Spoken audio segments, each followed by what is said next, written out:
Chief minister Telangana Revanth Reddy ने कहा कि घर घर जामिया सर्वे कामयाब रहा है। 2 दिन में तफसीली रिपोर्ट आ जाएगी। 2 फरवरी 2025 को काबीना सब कमेटी को फाइनल रिपोर्ट दी जाएगी।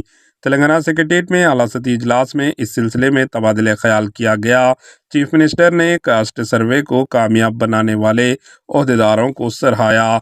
इन्होंने कहा कि मर्दमशुमारी सर्वे मुस्तकबिल में BC SC ST और अक़लियतों के लिए फ़ायदेमंद होगा।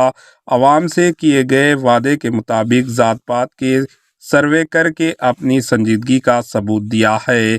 कास्ट सर्वे का डाटा मुकम्मल हो चुका है। 1 या 2 दिन में रिपोर्ट तैयार की जाएगी। 2 फरवरी 2025 को काबीना सब कमेटी को रिपोर्ट पेश की जाएगी। Bureau report, AHN news.